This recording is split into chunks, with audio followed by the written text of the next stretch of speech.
नमस्कार दोस्तों, मैं शशि दुबे। हम भी कुछ राजनीति से जुड़े हुए कुछ खबर आप लोगों को कभी कभी दिखाते रहते हैं। कहा कि आप लोग जानते हैं कि सही मुद्दा पे सही आवाज़ कोई उठाता है अगर, तो उसको सीधे इनकाउंटर है, नहीं तो जेल दो ही रास्ता होता है। लेकिन फिर भी हम ये सबसे ना डरते हुए थोड़ा सा मुद्दा उठा देते हैं कि आप लोग देखते हैं, कहते हैं हमारे यहाँ कि चोर के मुँह चाँद जैसे होता है। चोर कभी ना डरता है ना कभी शर्माता है। तो चोर के मुँह चाँद जैसे, जैसे आजकल देखते हैं लोग कि मोदी जी बिहार का चुनाव जीत गए, जबकि कोई संभावना नहीं है। 75% इंसान इंडिया गठबंधन को, जनता ने 75% जनता ने इंडिया गठबंधन को वोट दिया था। इनको 20% भी इनको वोट नहीं मिला होगा, फिर ही चुनाव जीत गए। तो गमछा लहरा के जनता को दिल जलाते हैं, और ख़ासकर विपक्षी दलों को दिल जलाते हैं और दिल में आग लगाते हैं। कैसे संदेश देते हैं? वो गमछा लहराने का कई राज छुपा रहता है गमछे में। हमें तो अच्छा नहीं लगता है। मन करता है कि काश इस समय हम होते ना, तो इतना तगड़ा जवाब देते, इस गमछे के उत्तर इतना बढ़िया देते। लेकिन हम उस समय होते नहीं, हम कहीं और हैं। इसलिए गमछा के मकसद कितने होते हैं। एक तो गमछा लहराने के मान्य ये हो गया कि विपक्षी दलों को संदेश देते हैं कि देखो, हमने तुम्हारा कुर्सी छीन लिया और तुम लोग क्या बिगाड़ोगे हमारा। और दूसरा संदेश जनता को देते हैं कि जनता देखो, तुम लोग तो हमको नकार दिया, हमको तो तुम लोग पसंद ही नहीं किया, ना हमको वोट दिया, फिर भी हमने चुनाव जीत गए। तो इसलिए जनता को दिल को जलाते हैं और विपक्षी दलों को, नेता को दिल में आग लगाते हैं। और ऐसा आग लगाते हैं कि अब क्या बताएं। करीब होता तो उनको कोई जवाब भी देता, लेकिन कोई जवाब भी नहीं दे पाता है। कहे कि प्रशासन के बीच में रहते हैं कि उनके तक कोई पहुँच ही ना पाएगा, तो जवाब कैसे देगा। तो लोगों के मन के गुस्सा मन ही में रह जाता है और लगता है कि ये मन कैसे भड़ास निकालूं अपने मन का। इतना दिल जलाते हैं, इतनी दिल जलाते हैं। तो गमछा वो खुशी का गमछा नहीं है, वो जश्न का गमछा नहीं है। वो जिन वोटरों ने उनको वोट नहीं दिया, नकार दिया, भगा दिया, पसंद नहीं किया, जो गरीब जनता उनसे परेशान है, बीजेपी वालों से परेशान है, जो गरीब जनता उनसे परेशान है, जो उनको नफरत करता है, उसको दिल जलाते हैं गमछा लहरा के कि देखो, तुम लोग हमारा क्या बिगाड़ लोगे। तुम लोग तो हमको वोट दिया ही नहीं, पर हमने तो चुनाव जीत गया। और विपक्षी दलों को खासकर ज़्यादा संदेश देते हैं, राजनेताओं को, विपक्षी दल के राजनेताओं को संदेश देते हैं कि देखो, तुम लोग जीतोगे कैसे। हम तो चोर खुद को, हमसे बड़का चोर कौन है? कोई है? सही में नहीं है भाई।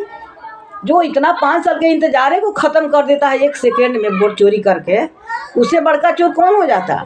छोटा चोर को तो अनेकों प्रकार के सज़ा मिल जाता है, उस तक खुली पहुंच जाती है।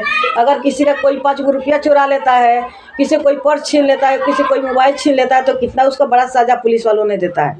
लेकिन इनको सज़ा कौन देने वाला है? जो 5 साल का जनता का इंतजार, राजनेता को इतना संघर्ष, इतना मेहनत, राजनेताओं को, विपक्षी नेताओं को इन लोगों ने एक पल में ख़त्म कर देते हैं। वोट चोरी करके कुर्सी ही छीन लेते हैं, सत्ता ही हाथ से 5 साल के लिए छीन लेते हैं। तो एक गलत संदेश देते हैं गमछा लहरा के, अच्छा संदेश नहीं देते हैं।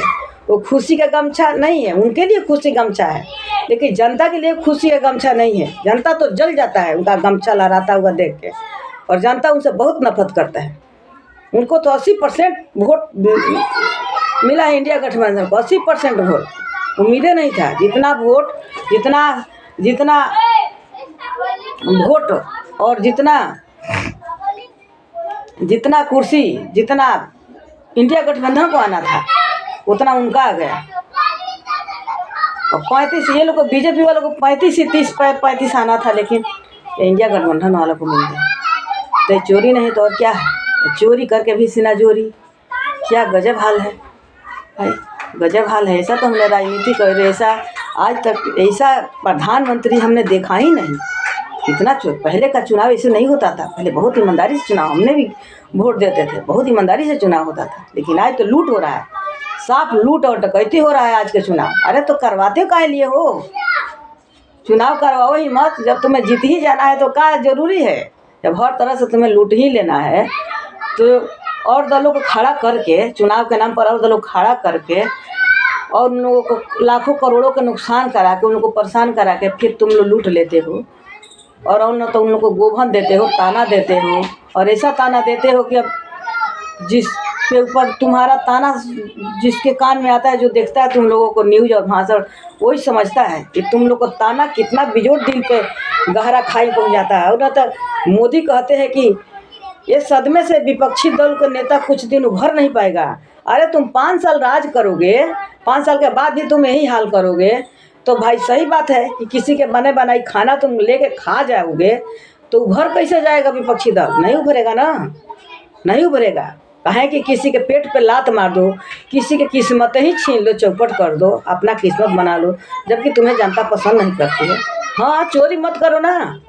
अगर तुम्हें जनता पसंद कर रही है तो ईमानदारी से चुनाव करा के जीतो और उसके बाद ऐठो देखो तुम्हें जनता कितना पसंद कर रही है। तुम चोरी क्यों कर रहे हो? तुम SIR का क्यों करा रहे हो? तो विवेक से चुनाव क्यों करा रहे हो? तो ये अपने राज्य के प्रशासन क्यों बुला रहे हो? अगर तुम्हें जनता पसंद करती है, ईमानदारी से चुनाव कराओ सबके सामने। आज चुनाव कराओ, 2 घंटे के बाद मत करना, सबके सामने शुरू कर दो गणना, उसके बाद देखो परिणाम क्या होता है। जब तुम्हें जनता पसंद करेगी तुम जीतो भाई, बस कुर्सी पर बैठो। चोरी करने की क्या जरूरत है? चोर के नाम पे तुम बदनाम हो रहे हो और ऐठ रहे हो, सीना छाती कर रहे, सीना चौड़ी कर रहे। ऐसे में कौन तुमसे खुश है? कोई खुश है? कोई नहीं खुश है। धन्यवाद।